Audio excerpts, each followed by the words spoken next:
గోవింద గోవింద గోవింద గోవింద.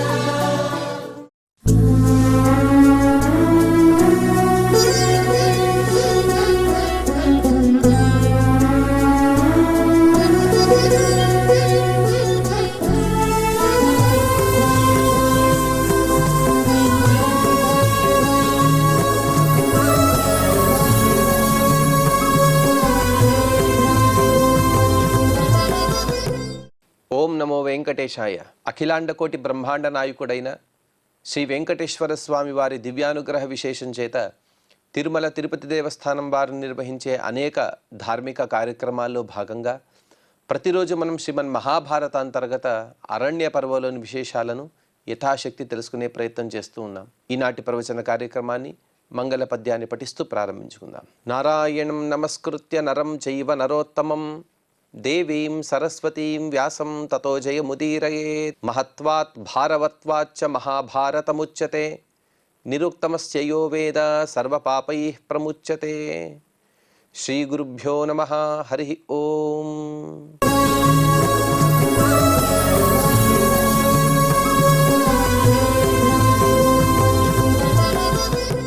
భీముడు అలాగే ధర్మరాజు గారు వీరిద్దరు కూడా పరస్పరంగా సంభాషణ చేసుకుంటూ ఇప్పుడే యుద్ధానికి వెళ్ళాలనే వాదనను భీముడు వినిపించాడు. ఎప్పుడైనా సరే మనము మన ధర్మాన్ని తప్పకూడదు, సత్యాన్ని పలకాలి, మన ప్రతిజ్ఞ సత్యమవ్వాలంటే మనం 13 సంవత్సరాల నిరీక్షణ తప్పదని ధర్మరాజు గారు చెబుతున్నారు. అలాగే దుర్యోధన పక్షంలో ఉండేటువంటి భీష్మ ద్రోణ కృప అశ్వత్థామాచార్యుల వారి గురించి కూడా చెబుతున్నాడు యుధిష్ఠుల వారు. చెబుతూ వారందరూ కూడా దివ్యమైనటువంటి అస్త్రాలను ప్రయోగించడంలో గొప్ప నేర్పరి కలిగిన వారు, అలాగే ధర్మపరాయణులు, వారిపైన జయం పొందడం అనేది మనకు కాస్త కష్టతరము అనే విషయాన్ని చెబుతూ, అలాగే అమర్షీ నిత్య సంరబ్ధ తత్ర కర్ణో మహారథ సర్వాస్త్ర విధనాదృశ్యో అభేద్య కవచావృత. ఇక అందరికన్నా నాకు ఎక్కువ చింత కలిగేది కర్ణుని వలనే. కథంచిత్ భీష్మ ద్రోణ కృపాచార్యుల వారు ఈ ముగ్గురిని అశ్వత్థామాచార్యుల వారిని కూడా దుర్యోధన ప్రభుతులను కూడా మనం నివారించవచ్చు, వారిని నివారించే సామర్థ్యం మనకున్నది. కానీ అమర్షి ఎప్పుడైనా సరే మన పేరు చెబితే చాలు దాన్ని తట్టుకోలేడు. మన పైన విపరీతమైనటువంటి పగతో రగిలిపోయేవాడు ఆ కర్ణుడు. నిత్య సంరబ్ధ, ఎప్పుడు కూడా మనపైన జయాన్ని పొందాలి, మనపైనే పై చేయిని సాధించాలనే గొప్ప సంకల్పం కలిగిన వాడు. అటువంటి మహారథికుడైనటువంటి కర్ణుడు, అతన్ని నిలువరించడం మనకు చాలా కష్టము. ఎందుకంటే అభేద్య కవచావృత, పుట్టినప్పటి నుండి కూడా దివ్యమైనటువంటి కవచాన్ని కుండలాన్ని ధరించినవాడు. అటువంటి కవచంతో కూడినవాడు. అనిర్జిత్యరణే సర్వాన్ ఏతాన్ పురుష సత్తమాన్ అశక్యో హ్య సహాయేన హంతుం దుర్యోధనస్త్వయా. అటువంటి కర్ణుడు ఉన్నాడు, అతని పక్షంలో ఇంకా ఎందరో ఉన్నారు. ఈ అన్ని విషయాలు కూడా చెబుతూ, ఓ భీమా, ఈ విధంగా పైన చెప్పినటువంటి నా పట్టికలో ఎవరైతే ఉన్నారో వారినందరిని కూడా జయించకుండా, వారితో యుద్ధం చేసి వారిపైన జయాన్ని పొందకుండా మనం ఎలాగే ఆ రాజ్యాన్ని పొందగలం? అందులోనూ కూడా వారి ప్రభావం తెలిసిన వాడివే కదా. అటువంటి వారినందరినీ దాటిన తర్వాతే మనం దుర్యోధన్ని వధించాలి. దుర్యోధన వధ అంటే సాక్షాత్తుగా దుర్యోధనుని మాత్రమే ప్రథమంగా మనం వధించలేం కదా. దుర్యోధనుని వధించడానికి వెళితే వీరందరూ ముందుగా ఉంటారు. వీరినందరినీ దాటుకుని మనం తదుపరి దుర్యోధనుని వధించవలసి వస్తుంది.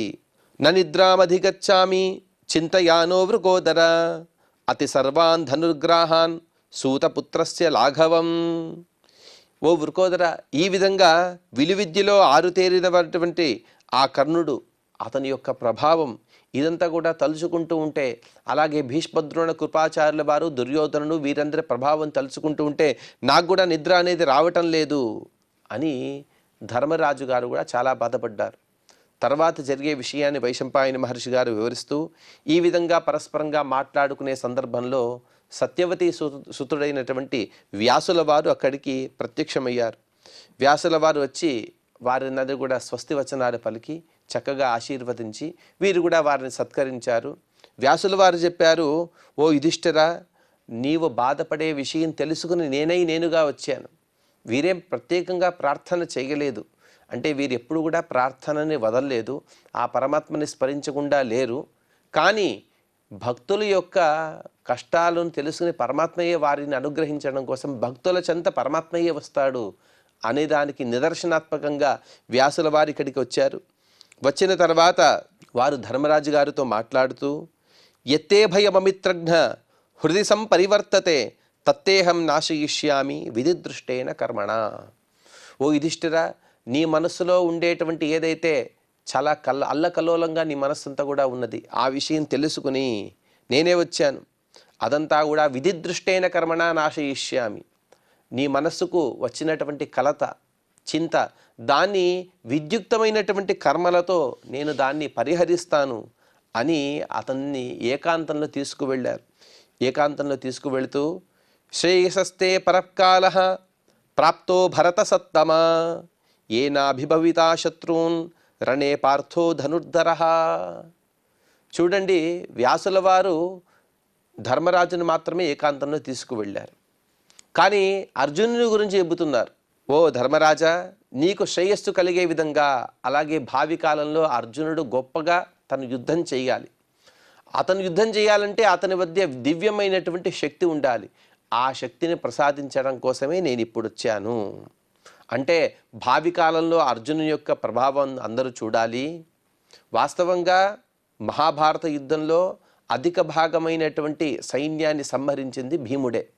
భీమునికి ఈ శక్తి అనేది అవసరం లేదు, కానీ అర్జునునికి ఈ శక్తి కావాలి. కాబట్టి అందుకోసం వ్యాసుల వారు చెబుతూ, నీ సంక్షేమం అలాగే అర్జునుని యొక్క ప్రభావం సమస్త ప్రపంచం కూడా చూడాలి. అతనికి ఈ శక్తి లేనిదే, అతను ఈ శక్తి పొందనిదే ఆ యుద్ధం చేయలేడు. కాబట్టి ఇటువంటి శక్తిని నీకు ప్రసాదించబోతున్నాను. ఈ శక్తి ఎటువంటిదనుకున్నావు? గృహాణీమాం మయా ప్రోక్తాం సిద్ధిం మూర్తిమతీమివ విద్యాం ప్రతిస్మృతిం నామ ప్రపన్నాయ బ్రవీమితే. ఏదైతే సమస్త దేవతల యొక్క మూర్తిమంతంగా ఉండేటువంటి శక్తి ఇది, దీన్ని ప్రతిస్మృతి విద్య అని అంటారు. ఈ విద్యను అదిగో నీకు అనుగ్రహిస్తున్నాను, తీసుకో అని చెబుతూ, యామవాప్య మహాబాహు అర్జున సాధయిష్యతి అస్త్రహేతోర్మహేంద్రం చ రుద్రం చైవాభిగచ్చతు. ఏ శక్తిని పొందటం వలన భావి కాలంలో అర్జునుడు తను సాధించవలసినటువంటి కర్మలన్నిటినీ సాధిస్తాడు. అది తను భావి కాలంలో సాధించబోయేది ఏది అనే విషయాన్ని కూడా వ్యాసుల వారు చెబుతున్నారు. మహేంద్రం రుద్రం చైవ అభిగచ్చతు. భావి కాలంలో అనగా ఇంకొంతకాలంలోనే అతను మొట్టమొదటిగా ఇంద్రుని ప్రసన్నం చేసుకుంటాడు. తర్వాత పరమశివుని యొక్క అనుగ్రహాన్ని పొంది స్వర్గలోకానికి వెళ్ళి అక్కడ విద్యాభ్యాసం చేయాలి.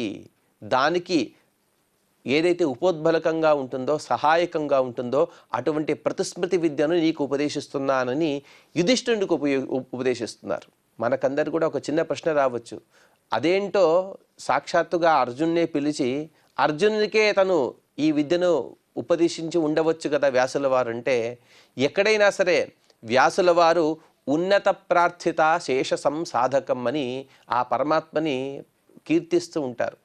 మనకన్నా పెద్దవారు ఎవరైతే ఉంటారో వారి ద్వారా పరమాత్మ మనకు అనుగ్రహాన్ని కల్పిస్తాడు. అలాగే మన గురించి పెద్దవారు ఎప్పుడైనా వారు స్తోత్రం చేస్తే పరమాత్మ త్వరగానే మనకు ఫలితాలు అందిస్తాడు. ఇక్కడ ఈ అవతారం, ఈ వీరందరూ అనగా ఈ ఇంద్రుడు, యమధర్మరాజు గారు, వాయుదేవుడు, అలాగే అశ్విని దేవతలు, వీరందరూ కూడా అన్నదమ్ములుగా పుట్టారు. వీరిలో జ్యేష్ఠుడుగా ఉండేవాడు ధర్మరాజు గారు. అందుకోసం ఆ ధర్మరాజు ద్వారా మాత్రమే ఈ అందరూ కూడా ఫలితాల్ని పరమాత్మ అందించే సంకల్పాన్ని పొందాడు. కాబట్టి మొట్టమొదటిగా పరమాత్మ ఈ అన్నదమ్ములలో జ్యేష్ఠుడైనటువంటి యమధర్మరాజు గారికి ఈ ప్రతిస్మృతి విద్యను వారు ఉపదేశిస్తూ ఉన్నారు. అలాగే ఈ ప్రతిస్మృతి విద్యను అర్జునుడు పొందితే ఎటువంటి ప్రభావం కలిగిన వాడవుతాడు? వరుణం చ కుబేరం చ ధర్మరాజం చ పాండవ శక్తో హ్యేష సురాన్ ద్రష్టుం తపసా విక్రమేణ చ. తన తపస్సు అలాగే పరాక్రమ బలం, వీటి ద్వారా అతను వరుణుడిని, కుబేరుడిని, ధర్మరాజుడిని అనగా యమధర్మరాజు గారిని అందరినీ కూడా తను సాక్షాత్తుగా దర్శిస్తాడు. ఇక్కడ భూలోకంలో ఉంటూనే వారినందరినీ కూడా దర్శించేటువంటి గొప్ప సామర్థ్యాన్ని పొందుతాడు. ఋషిరేవ మహాతేజాః నారాయణ సహాయవాన్ పురాణ శాశ్వతో దేవ అగ్నేయో జిష్ణురచ్యుత.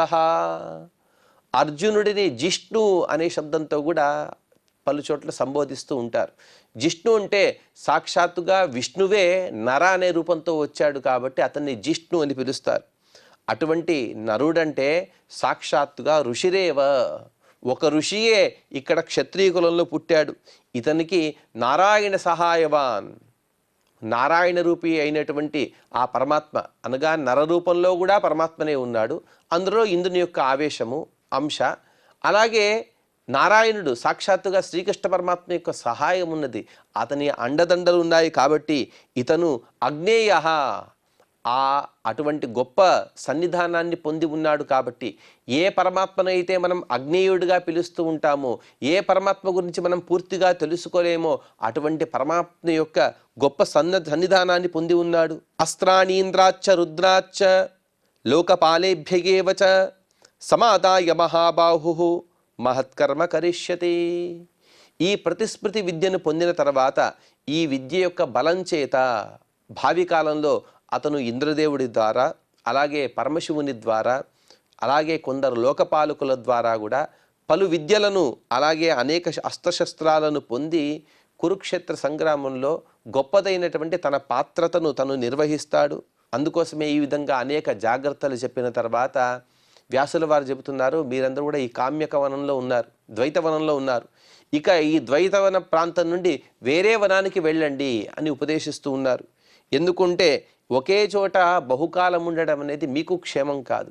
అదుగో చూడు, మృగాణాం ఉపయోగశ్చ వీరుధౌషధి సంచయ విమర్శించ బహూన్ విప్రాన్ వేద వేదాంగపారగాన్.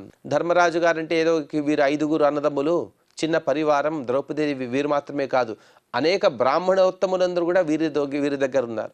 ఇక వారికందరూ కూడా వండి పెట్టాలి, వారికి అక్కడ శుభ్రత నిర్వహించాలంటే దానికి ఒక పెద్ద పరివారమే కావాలి. అటువంటి పెద్ద పరివారంతో నీవు ఈ ద్వైతవనంలో ఉన్నావు. ఇంతకాలం ఉండిన సందర్భంగా ఇక్కడ ఉండేటువంటి అడవిలో ఉండే అనేక ప్రాణులు అవి వధింపబడ్డాయి, వాటి సంఖ్య తగ్గుతూ ఉన్నది. అలాగే పొదలు, ఓషధులు ఇవన్నీ కూడా క్షీణిస్తూ ఉన్నాయి, తగ్గిపోతూ ఉన్నాయి. ఇక్కడ అవి పెరగాలి, మరొక చోట అధికంగా పెరుగుంటాయి, అవి కాస్త క్షీణించాలి.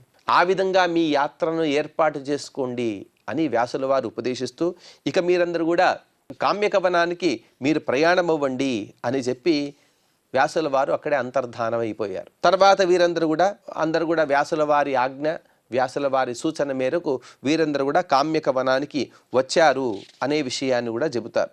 చెప్పిన తర్వాత ఒకనాడు ఆ కామ్యకవనంలో నివాసం ఏర్పరచుకున్న తర్వాత యుధిష్ఠిరుడు అర్జునుడిని ఏకాంతంలో పిలిచి మాట్లాడుతాడు. ఈ విధంగా భావి కాలంలో నీవేదైతే దైవదత్తమైనటువంటి అనేక అస్త్రశస్త్రాలను పొందాలి, అందుకోసం వ్యాసుల వారు నాకు ప్రతిస్మృతి అనే ఒక విద్యను ఉపదేశించారు. అదిగో నేను నీకు ఆ విద్యను ఉపదేశిస్తానని చెప్పి ఆ విద్యను ఉపదేశించాడు. ఉపదేశించిన తర్వాత నీవు ఇక దివ్యాస్త్రాలను పొందడం కోసం నీవిక బయలుదేరమని మొట్టమొదటిగా తపస్సు చేయమని చెప్తాడు. ఎందుకంటే పుణ్య విశేషం లేనిదే మన జీవితంలో గొప్పదైనటువంటి ఫలాలను మనం పొందలేము. అందుకోసమే పూర్వకాలంలో కూడా వివాహమైన, విద్య అయినా, ఉద్యోగమైన, సంతానమైన ఈ అన్నిటికీ కూడా మొట్టమొదటిగా తపస్సు చేయించేవారు. తపస్సు అంటే ఒకటి ధ్యానం, జపం ఇత్యాదులు. అలాగే తపస్సులో మరొక భాగం అంటే పరమాత్మ యొక్క సేవ. ఆయా క్షేత్రాలలో ఉండేటువంటి సాధు సంతులు వారి యొక్క సేవ, వారిని ఆశ్రయించడం, వారి ద్వారా చక్కటి కథలను వినడం, సదుపదేశాన్ని పొందడం, ఇదంతా కూడా సేవలో భాగమే. ఇటువంటి సేవని చేయమని పురమాయిస్తున్నాడు యుధిష్ఠిరుడు. యుధిష్ఠిరుడు అలా చెప్పిన సందర్భంలో సరేని తను కూడా పెద్దగా ఏ సామాన్లు తీసుకువెళ్ళలేదు. కేవలం తన యొక్క నార వస్త్రములు, తను కట్టుకున్నటువంటి వస్త్రములు, అలాగే తన ధనుర్బాణాలను, వీటిని మాత్రమే తను తీసుకుని అక్కడే తను చిన్నగా తనకు విహితమైనటువంటి యజ్ఞాన్ని చేసి బ్రాహ్మణుల ద్వారా తను చక్కటి ఆశీర్వాదాన్ని కూడా పొందిన తర్వాత ఆ మహాభుజుడు బయలుదేరాడు. ప్రాతిష్ఠత మహాబాహు ప్రగృహీత శరాసన వధాయ దార్తరాష్ట్రాణ నిశ్వస్యోర్ధ్వముదీక్షచ. ఎలా బయలుదేరాడు అంటే తను ప్రగృహీత శరాసన, చేతిలో ధనుర్బాణాలను పట్టుకున్నాడు. ఇక ధార్తరాష్ట్రులను వధించాలి. అందుకోసం గట్టిగా ఉచ్ఛ్వాస నిశ్వాసన చేస్తూ ఒకసారి పైకి చూశాడట. ఎందుకు అలా చూశాడంటే, ఓ అనంతవ్యాపి అయినటువంటి పరమాత్మ నాకు అటువంటి శక్తిని ప్రసాదించమని తను ఆ విధంగా చూసి బయలుదేరాడని నీలకంఠాచార్యుల వారు తమ వ్యాఖ్యానంలో చెబుతారు. ఇలా బయలుదేరిన సందర్భంలో పరస్పరంగా భీముడికి నమస్కరించాడు, యుధిష్ఠిరునికి నమస్కరించాడు. అర్జునునికి నకుల సహదేవులు అలాగే ద్రౌపదీదేవి కూడా వచ్చి నమస్కరించారు. నమస్కరించిన తర్వాత ఎక్కడైనా తన భర్త బయలుదేరే సందర్భంలో భార్య ఎదురుగా రావాలి కుడివైపు నుండి. అందులోనూ కూడా పూర్ణ కలశము ఇత్యాది శుభలక్షణాలతో సహా ఆవిడ రావాలి. అదేదీ లేకపోయినా పర్వాలేదు, భార్య ఎదురుగా వస్తే చాలు భర్త యొక్క కార్యం అనేది అది సఫలమవుతుంది. అందుకోసం ఆవిడ అలా ఎదురుగా వచ్చి చక్కటి మాటలను చెబుతోంది. భార్యగా ఉండేవారు ఎటువంటి మాటలను పలకాలి భర్త ప్రయాణ సందర్భంలో అనే విషయాన్ని మనం ఇక్కడ వింటూ, ఎత్తే కుంతి మహాబాహో జాతశ్చైచ్ఛన్ ధనంజయ తత్తేస్తు సర్వం కౌంతేయ యథాచ స్వయమిచ్ఛసి. అర్జున, నీవు దేనికోసం బయలుదేరుతున్నావో తెలుసా? నీ తల్లి అయినటువంటి కుంతీదేవి గారు నిన్ను దేనికోసమైతే కన్నారో, అలాగే నీ సంకల్పం ఏదైతే ఉన్నదో అటువంటి సంకల్ప సిద్ధి నీకు ఈ ప్రయాణం ద్వారా కలగని అని చెబుతారు. ఎప్పుడైతే పాండు మహారాజు గారు ఎవరెవరి ద్వారా పిల్లలని కనాలి అనే ఒక సందర్భం వచ్చిందో ఆ సందర్భంలో పరస్పరంగా చర్చించుకుంటారు. యమధర్మరాజు గారి ద్వారా ధర్మరాజు గారు పుట్టారు, వాయుదేవుని ద్వారా భీముడు పుట్టాడు. ఇక మూడవ వాడు మహాబలిష్ఠుడై ఉండాలి. అలాగే భావి కాలంలో జరిగేటువంటి దుష్టవధ దానికి కూడా ఉపోద్బలకంగా ఉండాలి. అటువంటి వాడు ఎవరిని ఆలోచించి వారందరూ కూడా అనగా పాండురాజు గారు అలాగే కుంతీదేవి ఇంద్రుని పిలిచి, అనగా తన బలం చేత కుంతీదేవి గారు ఇంద్రుని పిలిచి ఆ ఇంద్రుని ద్వారా తను పిల్లలను కన్నది. అదే విషయాన్ని ఇక్కడ గుర్తు చేస్తున్నారు ద్రౌపదీదేవి గారు. దేనికోసమైతే నీ జన్మ అనేది జరిగిందో అది గుర్తు పెట్టుకో. దానికి ఏదైతే ఉపోద్బలకంగా ఉంటుందో దాని సహాయకంగా ఎటువంటి అస్త్రాలనైతే నీవు పొందాలో దాని గురించి చక్కగా దృష్టి పెట్టమని ఆవిడ హెచ్చరిస్తూ ఉన్నది. మాస్మాకం క్షత్రియ కులే జన్మ కశ్చిదవాప్నుయాత్ బ్రాహ్మణేభ్యో నమో నిత్యం ఏషాం భైక్షేన జీవికా. వాస్తవంగా క్షత్రియులు ఎప్పుడు కూడా భిక్షాటన చేసి భోజనం చేయకూడదు. కానీ మనమందరం కూడా ఇప్పుడు అటువంటి స్థితిలో ఉన్నామని చెబుతుంది. అంటే వీరెవరు కూడా ఇప్పుడు భిక్షాటన చేయటం లేదు. వారికందరూ కూడా పరమాత్మ యొక్క అనుగ్రహం చేత అక్షయ పాత్ర దొరికినది. దానిలో వారు యథావిధిగా వారి పరివారం అందరూ కూడా సుష్టుగా బాగా భోంచేస్తూనే ఉన్నారు. కానీ ఆవిడ చెబుతున్నారు, ఇటువంటి స్థితి అనేది మనకు రాకూడదు. అటువంటి గొప్ప పరాక్రమాన్ని నీవు పొందాలి. ఇదం మే పరమం దుఃఖం యస్స పాప సుయోధనః దృష్ట్వా మాం గౌరితి ప్రాహ ప్రహసన్ రాజసంసది. ఎప్పుడైనా సరే అర్జున ఒక మాట చెప్తాను, గుర్తుపెట్టుకో. మనకు జరిగినటువంటి అవమానం అందరిని కూడా పణంగా పెట్టాడు అదిగో ఈ యుధిష్ఠిరుడు. సరే, అతను పణంగా పెట్టాడు, అతను తప్పు చేశాడు, అదంతా వదిలివేయి. కానీ ఆ కురు సభలో నిండు సభలో ఆ దుష్టుడైనటువంటి దుర్యోధనుడు నన్ను ఏమని పలికాడంటే గౌహు, ఒక ఆవు అని చెప్పాడు. ఒక ఆవుని ఏ విధంగా అయితే పలు ప్రాణులు భోగం చేస్తాయో అదేవిధంగా నన్ను వాడు ఎంతో అవమానకరంగా మాట్లాడాడు. ఈ మాటలను ఎప్పటికైనా గుర్తుపెట్టుకోమని ఆవిడ గుర్తు చేస్తూ ఉన్నది. ఈ విషయాల్ని మర్చిపోవద్దు. ఎప్పుడు కూడా ఆ విషయాన్ని గుర్తుపెట్టుకో. ఎవరిని వధించాలి, దానికి ఎటువంటి అస్త్రాలను పొందాలి అనే ఉద్దేశంతో పాటు అటువంటి అస్త్రాలను పొందాలి. నూనంతే భ్రాతరః సర్వే త్వత్కథాభి ప్రజాగరే రంస్యంతే వీరకర్మాణి కథయంత పునఃపునః. ఇక నీవు చాలా కాలం వరకు కూడా మాతో ఉండవు. తన భర్త ఒక్కరోజు ఉండకపోయినా కూడా భార్యకు చాలా కాలమని అనిపిస్తుంది. అదే విషయాన్ని ద్రౌపదీదేవి గారు చెబుతున్నారు. నీవు వెళ్ళేది ఎంతకాలమని నేను చెప్పలేను, కానీ చాలా కాలం. ఆ చాలా కాలం వరకు కూడా నీ గురించి మేమందరం కూడా గుర్తు చేసుకుంటూనే ఉంటాము. నీకు చక్కటి తుష్టి చక్కటి బుద్ధి అనేది కలుగుగాక. త్వయినః పార్థ సర్వేషాం సుఖ దుఃఖే సమాహితే జీవితం మరణం చైవ రాజ్యమైశ్వర్యమేవ చ అపృష్టో మేసి కౌంతేయ స్వస్తి ప్రాప్నుహి భారత. మా సుఖ దుఃఖాలు భావి కాలంలో వచ్చేవి అన్నీ కూడా నీ యందు ఆధారపడి ఉన్నాయి. మా జీవితము, మా మరణము, మా రాజ్యము, మా ఐశ్వర్యము అన్నీ కూడా నిన్ను ఆశ్రయించే ఉన్నాయి. అటువంటి ఓ అర్జున, నీ ప్రయాణం సుఖకరం కలుగుగాక. బలబద్ధిర విరుద్ధం న కార్యమేతత్వయానఘ ప్రయాహ్య విఘ్నేనైవాశు విజయాయ మహాబల నమో ధాత్రే విధాత్రే చ స్వస్తి గచ్చహ్య నామయం. బలవంతులలో జ్యేష్ఠుడైనటువంటి ఓ అర్జున, నీవు నీకన్నా బలిష్ఠులు ఎవరైనా ఎదురవుతే వారితో ఎప్పటికి కూడా వైరం పెట్టుకోవద్దు. అలాగే అతి శీఘ్రంగా కాదు, అతి నిదానంగా కాదు. నీ ఉద్దేశం ఏది ఉంది, దాన్ని సాధించడానికి ఎంతైతే వేగం అవసరమో అంత వేగంగా మాత్రమే వెళ్ళమని ఆవిడ చెబుతూ ఉన్నది. మనం కూడా పిల్లలతో వారిప్పుడు ద్విచక్ర వాహనం పైన వెళ్ళే సందర్భంలో వారిని హెచ్చరిస్తూ ఉంటాం, అలా వెళ్ళవద్దు, ఇలా వెళ్ళవద్దని. అదేవిధంగా ద్రౌపదీదేవి గారు కూడా ఇక్కడ హెచ్చరిస్తూ ఉన్నారు. విజయం కొరకు నీవు ఎంత దూరమైనా ప్రయాణించవలసి ఉన్నది. ఎప్పుడు కూడా నీతో ఉండేటువంటి దేవతలు అందరికీ నేను ప్రార్థిస్తూ ఉన్నాను, నీకు స్వస్తి కలుగుగాక, నీకు ఎటువంటి అనారోగ్యం అనేది కలగకుండా ఉండుగాక అని చెబుతూ, చెప్పిన తర్వాత అనేక జాగ్రత్తలు చెబుతారు ఆవిడ గారు. చెప్పిన తర్వాత అందరికీ నమస్కరించి అందరి యొక్క వీడ్కోలను తీసుకుంటూ అర్జునుడు బయలుదేరాడు. బయలుదేరిన సందర్భంలో ఎలా వెళ్ళాడనే విషయాన్ని కూడా ఇక్కడ చెబుతూ, సోగచ్చత్ పర్వతాంస్తాత తపోధన నిషేవితాన్ దివ్యం హైవమతం పుణ్యం దేవజుష్టం పరంతపః. ఎక్కడైతే సమస్త తాపసులు ఉండి తపస్సు చేస్తూ ఉంటారో అటువంటి హిమాలయ పర్వతానికి వెళ్ళాడు. వీరందరూ కూడా ఇప్పుడు ఉండేది కామ్యకవనం. కామ్యకవనం అంటే ఇప్పటి ప్రాంతపరంగా చూస్తే రాజస్థాన్ లేకపోతే గుజరాత్ ప్రాంతంలో కామ్యకవనాన్ని మనం ఆలోచించుకోవచ్చు. అక్కడే ఉంటుందని చరిత్రకారుల యొక్క సూచన.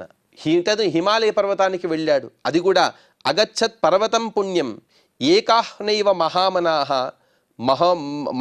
మనోజవగతిర్భూత్వా యోగయుక్తో యథానిలః. ఏ విధంగా అనిలుడు అనగా వాయుదేవుడు తన యొక్క సామర్థ్యం చేత తను వేగంగా ప్రయాణిస్తాడో అదేవిధంగా ఇతను కూడా ఒక్క రోజులోనే ఇక్కడి నుండి అక్కడికి వెళ్ళిపోయాడట. ఎక్కడి రాజస్థాన్ గుజరాత్ ప్రాంతము, ఎక్కడ హిమాలయ పర్వత ప్రాంతము, అక్కడికి తన బల సామర్థ్యం, ఇంద్రుని యొక్క కుమారుడే కదా, అందుకోసం అటువంటి సామర్థ్యం చేత తను వెళుతూ హిమాలయ పర్వతాన్ని, గంధమాదన పర్వతాన్ని, అనేక దుర్గమమైనటువంటి పర్వతాలను తను దాటుకుంటూ వెళుతూ ఇంద్రకీలం సమాసాద్య తతోతిష్ఠ ధనంజయ అంతరిక్షే తిశుశ్రావ తిష్ఠేతి చ వతస్తదా. ఎక్కడి వరకు వెళ్ళాడంటే ఎక్కడి వరకైతే తనకు అశరీరవాణి ద్వారా ఆగమని సూచన రాదో అంతవరకు కూడా ప్రయాణం చేస్తూనే ఉన్నాడు. ప్రయాణం చేస్తూ వెళ్ళే సందర్భంలో ఉన్నట్టుండి అంతరిక్షం నుండి తిష్ఠ, ఇక్కడ ఆగమని తనకి ఎక్కడైతే సూచన వచ్చినదో తను అక్కడ ఆగాడు. ఇంకా అక్కడ తన కర్మలను ప్రారంభించబోతున్నాడు. ఆ అన్ని విషయాలను కూడా మనం తదుపరి ప్రవచనంలో ప్రస్తావన చేసుకుందాం. ఈనాటి ప్రవచనాన్ని శ్రీ వెంకటేశ్వర స్వామి వారి పాద పద్మముల యందు సమర్పణ చేస్తూ క్షమాప్రార్థన మరియు మంగళ పద్యాన్ని పలుకుదాం. యదక్షర పదభ్రష్టం మాత్రాహీనం చ యద్భవేత్ తత్సర్వం క్షమ్యతాం దేవ నారాయణ నమోస్తుతే. శ్రియఃకాంతాయ కళ్యాణ నిధయే నిధయేర్థినాం శ్రీవేంకట నివాసాయ శ్రీనివాసాయ మంగళం.